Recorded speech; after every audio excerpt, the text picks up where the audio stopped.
So anyway, if you ever wonder how This Is Truly News started, Scott and I were thinking around, had a bad idea, and here it went. Aha. You can also go look it up because we got a thing that tells the whole story. Well, we had the bad idea a long time ago. You know what's really funny is that's one of our all of the stuff we've forgotten. Yep. This we remembered. Those 3 episodes, and they're fairly long because Ian interviews us, are some of the most listened to things over on the audio podcast. I've met us. We're not that interesting. I don't get it. Right? But a lot of people have listened to it. Very confusing. Yeah, I'll say. But then again, you're listening to this, aren't you? So anyway, like, subscribe, and follow. If you've done that already, then you can be on the hunt for stories that we could use and abuse and otherwise make other people laugh or wonder about the fact that, wow, they're alone without adult supervision.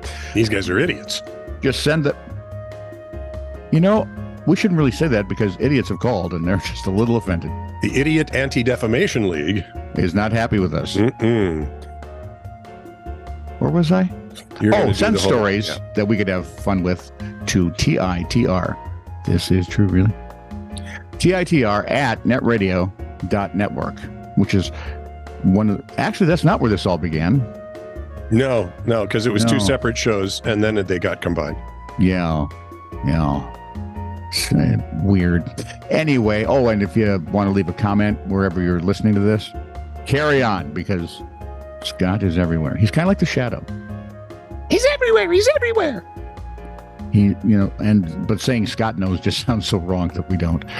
This is True, Really News with Scott Combs and Tony Vercanis.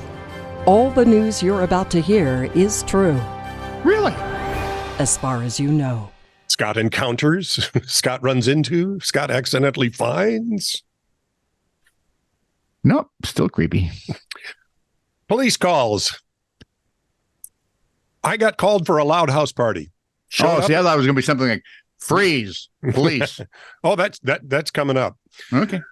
Called for a loud house party. Showed up and contacted. What if you say that and an iguana falls out of the tree? Well, I don't know that this is in South Florida. There's a bit there somewhere. Sorry.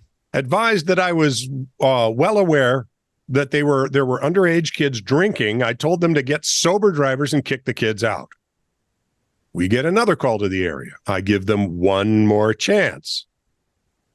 Third time is because of a fight on the front lawn. I've had it. Officers are interviewing involved parties out front. I'm walking around the back looking for stragglers. Back door comes flying wide open and about a half dozen kids come running out of the house. Stop, police, I yell. Kids obviously keep running, so I announce that I'm on a foot chase and start after them. I'm catching up to the person in the back of the group when, out of the blue, he stops and sits on a stone bench in the neighbor's garden. Looks up at me and says, "Oh, good evening. I think they went that way." I looked at him and said, "Are you high?" Yes. Yes, he was. That's pretty clever for a doped up dude. Yeah. Well, it's also a doped up dude that would think, well, this could work. Oh, I think he was sure it would work. No. I'm just impressed with the cojones. Hey, I have a police officer story. This is from Florida, so there could be falling iguanas. Okay. Where's Ocala? Heck if I know. Well, it's somewhere in Florida, and if it's in the South, watch out for falling iguanas. Exactly. When Ocala, Florida police officers questioned 37-year-old Daniel Robert Dinkins. Why does that bring us? There's something about that name that I wanted. That song Carol Burnett got famous for.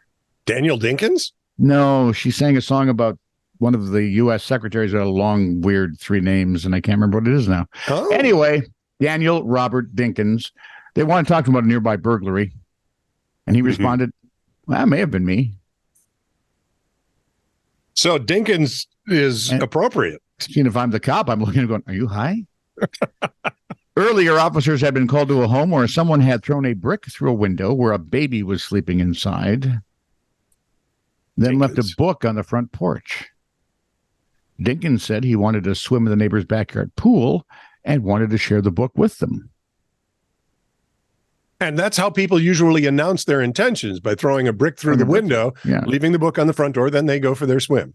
Usually, though, what you don't want to do is actually throw the book through the window that the baby's in, that room. That's not a good thing. Mm-hmm. According to Ocala News, a better chance of having a parent there, so they can, brick through the window. Somebody's left the baby sleeping. You have a better chance of finding the parents in their own bedroom sleeping. Mm-hmm.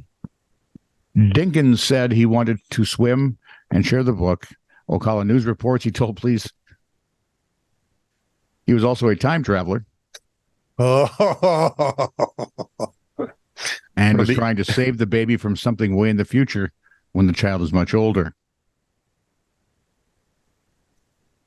Strangely, Dinkins said he wasn't aware there was a baby sleeping inside.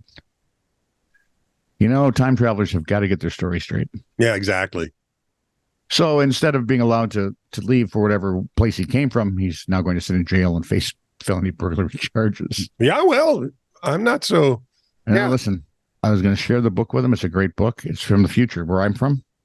Yep. And in the future, this is how we get people's attention. No, no, it's not working. Sterling wouldn't even buy that. You remember Crocodile Dundee? I do. Paul Hogan. How about Crocodile Devereaux? How does that strike you? Crocodile Devereaux? Crocodile Devereaux. Doesn't have the same ring to it, but then again, he didn't have 3 movies, so.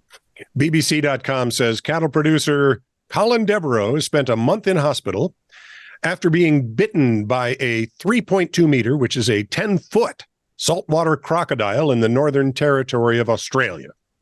That's a fairly good-sized critter. He told ABC News he bit the crocodile's eyelid in his struggle to survive. It's a delicacy in some countries. Mr. Devereaux said his ordeal began Of course, so is Mr. Devereaux in some alligator countries. So. Crocodile, whichever. What? Crocodile. Crocodile. Yeah, it's a croc. Crocodile Dundee came here, did he have to become Alligator Dundee? Well, only if he planned on, hunting him. Well, I'm sure he had to, because with all the channels now. Exactly. The crocodile hunter. Dum, dum, dum. Anyway, he'd stopped at a billabong, which is a lake, when he was traveling to build fencing near the Finniss River last month. Mm-hmm. He paused by the lake after noticing fish swimming in the middle of its retreating waters. So as he stepped away, a crocodile latched onto his right foot, shaking him like a rag doll and pulling him into the water. That's what they do. He first tried kicking the crocodile in the ribs with his other foot before biting the reptile back. I was in such an awkward position, but by accident, my teeth caught his eyelid. It was pretty thick, like holding on to leather, but I jerked back on his eyelid. Seeing a Warner Brothers cartoon right now. And he let go. I would too if you're biting on my eyelid. And leapt away and took off with great steps up to where my car was. He chased me for a bit, but maybe 4 meters. Then he stopped. Mr. Devereaux used a towel. No, he had to do it with one eye shut. You didn't do that right. If you're going to, yeah, there you go. Mr. Devereaux used a towel and some rope to stop the bleeding in his leg before his brother drove him 80 miles north to the Royal Darwin Hospital. If the crocodile... That had to be a hell of a fun ride. If the crocodile had bitten me somewhere else, it would have been different. He says in the understatement of the year, it means I've got to change what I do. I've been walking around that swamp country too long fixing fences and living life, but it's opened my eyes. And your foot, apparently. So. An unnamed woman in Tacoma, Washington. See, when you call it a lake, can it be a saltwater? I suppose it can be a saltwater lake, couldn't it? Sure, absolutely. But how would you not notice? I mean, it's a 10-foot crocodile. I would think. Well, I think what he was seeing is that V that's made, and the fish are swimming away from the alligator. When they're just under the surface. No, it's a crocodile. We have gators. Or the crocodile, and crocodiles have that long, more pointy, thinner snout. Right? Yeah. Yeah. And the fish were swimming away, so he was focused on the fish. See, and they always saltwater crocodiles are like disguised. They're camouflaged. They always know which ones to pick.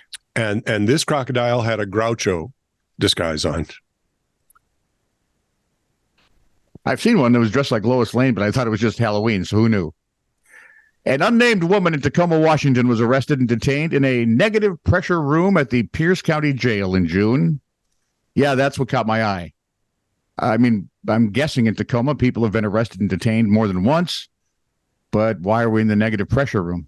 Anyway, she refused for more than a year to get treatment for TB, according to KOMO. Oh, okay. Now we understand. Yep. A judge issued, and yes, they were counting, a judge issued 17 orders for her to be involuntarily detained before the police finally caught up with her. Considering the judge just doesn't write those every other day, Yep. it's been going on for a while. She's good at hiding, apparently. Going to Sergeant Darren, well, she's got crocodile blood. Oh, yeah. Okay. Yeah. Well, then just look for the fish scattering. She was actually dressed like John Philip Sousa. Who would know? Dun, dun, dun, dun, dun, dun, dun, dun, dun, dun, dun, dun. Yeah, for those of you under 70, you can Google that. Sergeant Darren Moss said we believe she was trying to avoid being captured. Well, Darren is Even no later in the stupid summer win person. the award for thank you, Captain Obvious. Sergeant Obvious. Officers surveilled her while she was still at home and observed her riding a city bus to a casino. You know, for a woman that's got TB and has probably had it for a while, she seems to get around. Yes. The health department had asked her to just do it on her own. Now she's going to have to do it in our facility. Unfortunately, said the sergeant. He said TB was once common in the jail, hence the negative pressure room, which isolates the air within the room so it doesn't infect the rest of the rooms within the facility. What's her first name? Do we know her first name? They didn't. They don't name her at all? No. Okay, No. so we could call her TB Mary. No, we've already got Typhoid Mary. Okay. TB Glenn? It's a woman. I'm like Glenn can be a name. woman. Sure. TB Merrill? Ooh, that seems No, mean. I like Street. She seems to be a nice lady. Yeah. TB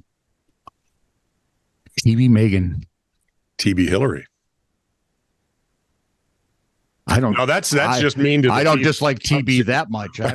I'd go with Meghan Markle, but Yeah, okay, TB go ahead. Markle. There we go. I think TB Megan. Yeah. TB Markle.